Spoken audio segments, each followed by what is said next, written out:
Before starting the panel, I would like to invite Peter Vrede from the World Bank and Joseph Onua from the Insurance Regulatory Authority in Kenya to give an introductory presentation and some feedback on the Consultative Forum in Singapore that was held in February. So Peter is a German actuary, and he joined the World Bank in 2012, where his work focuses on inclusive insurance, agricultural insurance, and supporting regulatory regimes. So prior to working for the World Bank, Peter was involved in a number of microinsurance projects in Africa and Asia, and he also worked in the commercial insurance market for a number of years. And then Joseph is a senior supervision officer at the Insurance Regulatory Authority in Kenya. And prior to joining the authority, Joseph worked also in the industry for 8 years, and he has been involved in a number of projects at the authority aimed at developing the insurance market. And he's been involved in developing the policy paper and regulations on microinsurance, as well as the index-based insurance regulations. So we're glad that you can both join us today. So firstly, Peter, the floor is yours.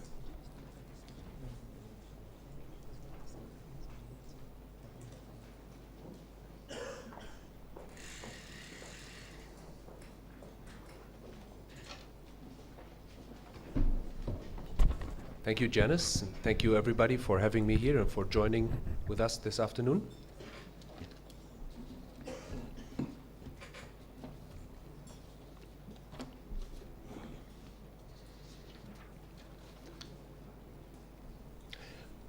I was quite happy to be given this task because it's an issue that is very dear to many of us here, and in particular to donors and international development organizations like the World Bank.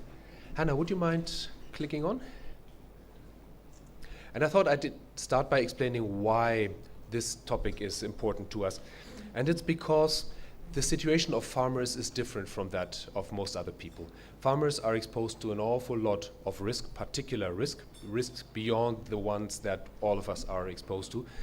A lot of poor people are farmers. I should have brought the numbers, but not so long ago I saw something like 85% of the people below the poverty line worldwide have farming as their main source of income. So there's a very strong correlation between poverty and farming.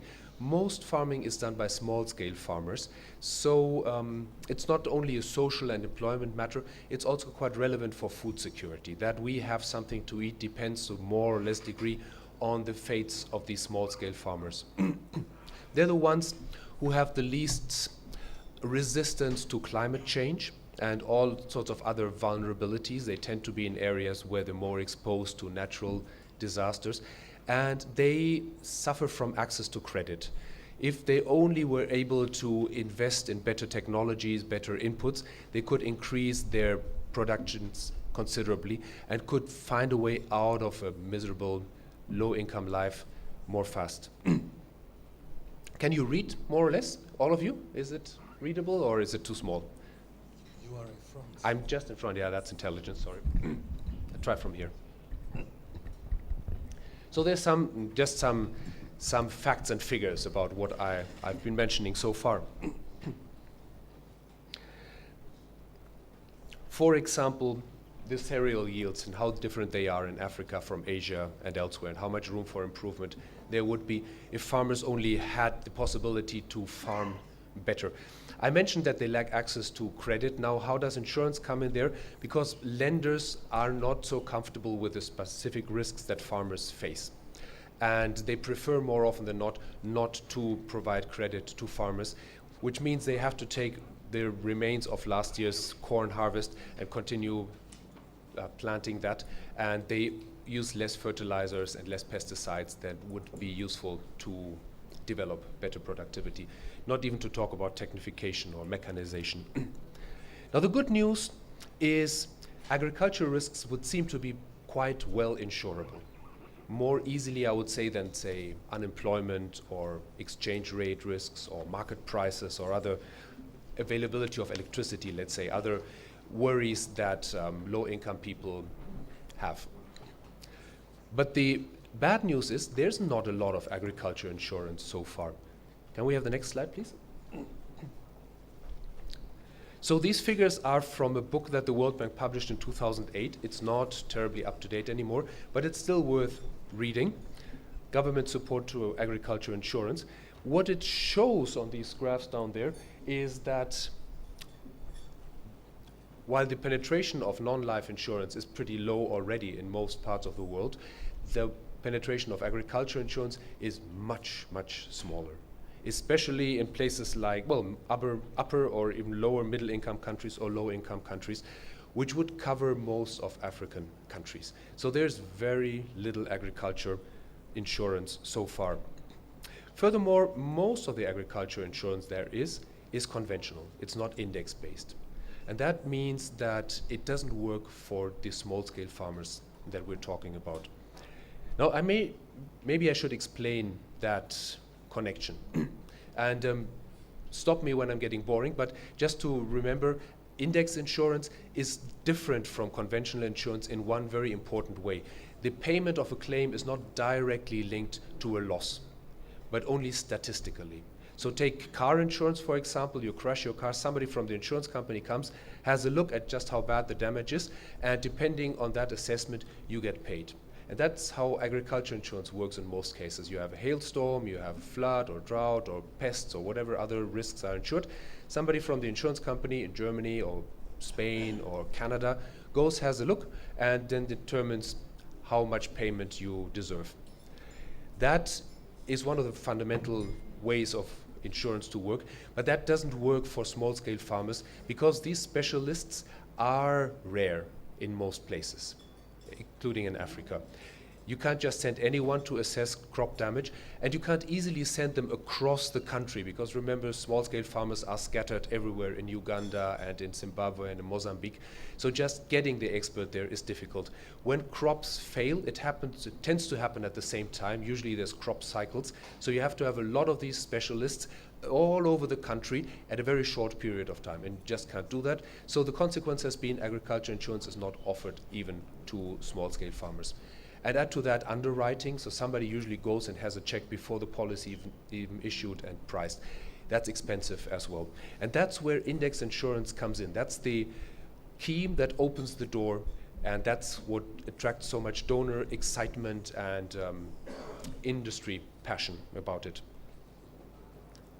So the reasons why there's very, very little agriculture insurance and agriculture index insurance, in particular in Africa and elsewhere, come from the demand side and the supply side and the regulatory side, not surprising like always. Let's have a look at the supply side first. Can we have the next slide?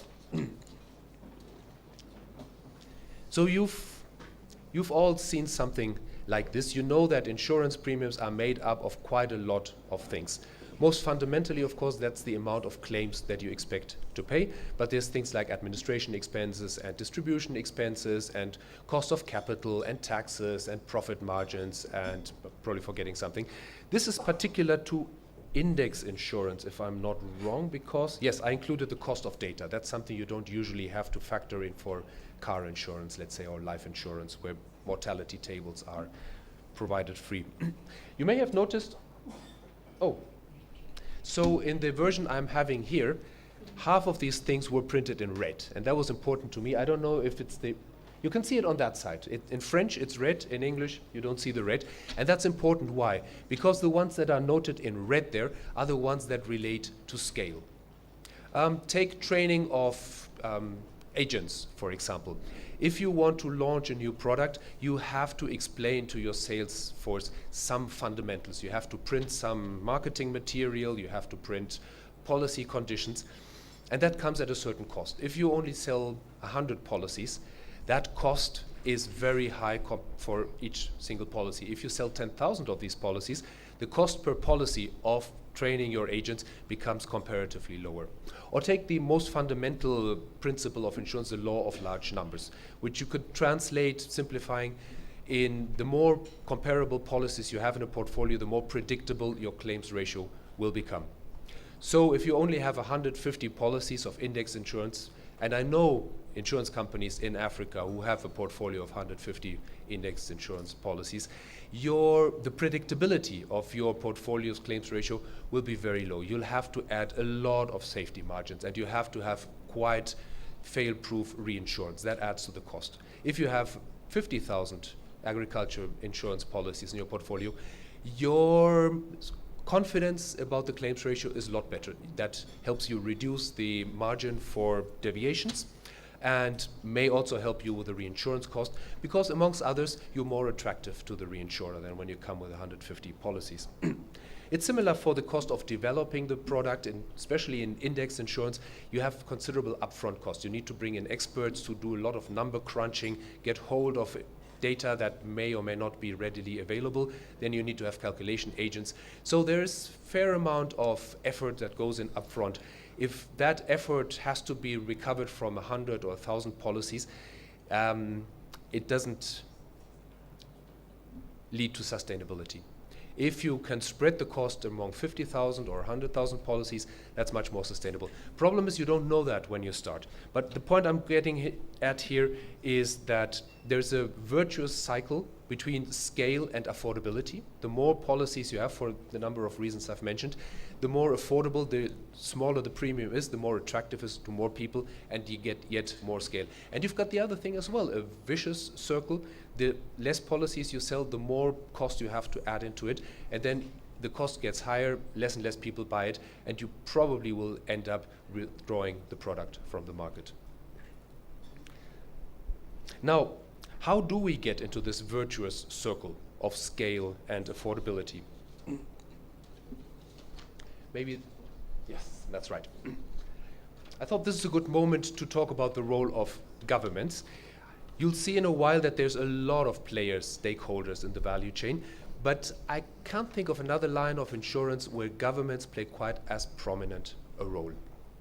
And there's a number of reasons why governments should be interested. I mentioned already food security, and I mentioned the socio-economic situation. The majority of the citizens are somehow related to small-scale farming, so no government can be indifferent to that. There's a market failure, there's systemic risks. If something goes wrong in agriculture, say a drought, it happens to a lot of people at the same time. It can rock governments and ministries and affect stability. And there's a number of other reasons: limited access to international reinsurance market, low risk awareness of farmers, low trust in the insurance industry in the first place, or understanding what insurance is. So that's among the reasons why governments already do quite a lot for agriculture insurance. Here you sort of can see the colors. The first two, tends to be better in French. There's the first two blocks don't directly relate to insurance, but indirectly. So governments very often subsidize inputs, subsidized fertilizers or subsidized improved seeds, which doesn't relate to agriculture, but doesn't relate to insurance, but makes life easier for the farmers, helps them get ahead in their farming practices. And similarly about producer prices and other arrangements for, let's say, cotton monopolies. There's also things that governments do not directly related to agriculture insurance, but which are detrimental to agriculture insurance and to disaster insurance more generally.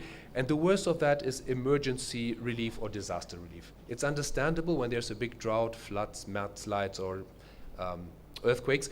Governments can't just stand back and say, well, tough luck, why didn't you insure? So usually governments come and help, and the Red Cross comes and help, and the World Bank, and lots of people come and help the farmers. But if populations get accustomed to the fact that somebody will come and help me if something bad happens, they're not particularly inclined to buy insurance. And that's not just in Africa. We've got floods in Germany all the time, and very few Germans buy flood insurance for that, because they know that there's a German disaster relief organization which will fix things for them. And then there's a block of more insurance-related government interventions. And the most prominent of that, I believe, is premium subsidies. So in this book I showed you earlier, where this chart is from, we found that about almost 70% of the total cost of agriculture insurance was paid by governments in some form or another. And 44% of that was in form of premium subsidies. By the way, who of you comes from a country where there's premium subsidy for agriculture insurance? Can you raise your hand? Oh, yes, I know you.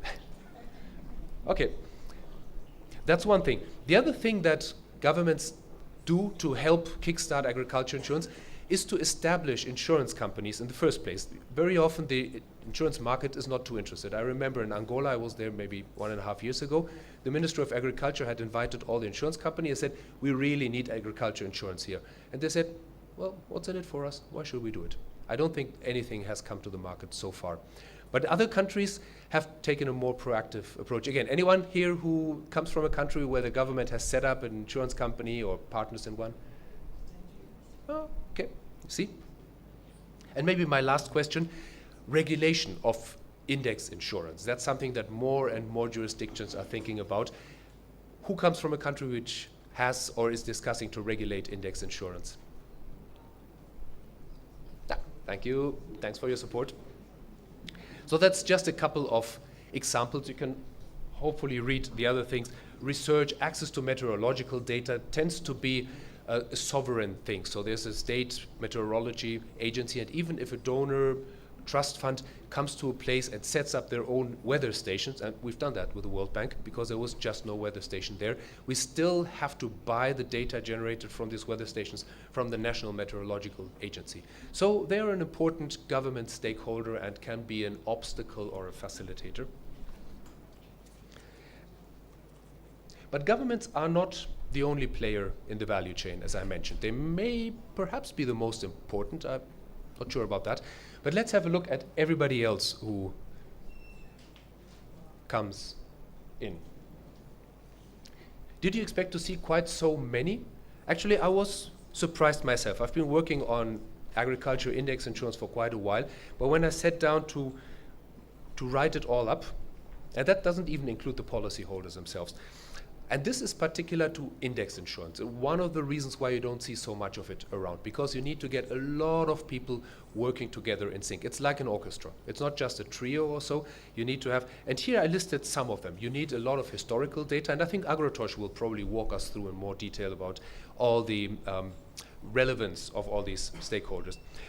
But just keep in mind, it's not just the historic weather data. Maybe you managed to get last 20 years rainfall patterns or wind speed, but then you have to see how does that relate to the crop loss experience of the people you want to insure, of the cassava farmers or the rice farmers or the cotton farmers in the north or the south, in the highlands or in the lowlands, the ones who are cooperated or organized in a cooperative, the ones who work on less than 1 hectare, 1 to 5 hectares. That's not a very straightforward task. And only then can you start establishing the correlations. And then you need analyzers who do this number crunching and establishing the correlations, which indices might work in which part of the country, under which circumstances, for which periods of the year, with which triggers. And then you need, of course, somebody to provide that data ongoing. Once you've got the contract in the market, you may need other providers of data to trigger the insurance. And then you need insurance companies, of course. You definitely need reinsurance companies more than most other lines of business because of the covariant nature. If something goes wrong in agriculture insurance, it goes wrong for a lot of people. Then you need calculation agencies, somebody third party, independent from the insurer and the insured party, who determines whether or not the index has been triggered and to what extent payment is due. You need aggregators and distributors, and remember, when we talk about distribution, we talk actually about quite a lot of different tasks. It's about transmitting trust, understanding, helping to gather the enrollment data, physically putting the enrollment forms, if you do it paper-based, on the desk of the people who have to sign it and getting them back to the insurance company, maybe helping with the premium collection, maybe helping with the claims assessment. I agree, there's not the same sort of assessment like in conventional insurance, but still at least money needs to be getting to the farmers. And even if the whole thing is totally mechanized and triggered automatically, it's good to hear if the farmers think it's worked well or badly, if there's a lot of basis risk. So you have to have somebody with ears on the ground, and that tends to be the aggregators or distributors. You've got supervisors, you've got the government, but you also got the media, for example. If somebody's unhappy and their story is portrayed very damagingly, the whole orchestra can stop playing just because a newspaper or two started shooting at it and mobilizing public opinion. And that's what I wanted to share with you to start this exciting 2 days. Thanks a lot.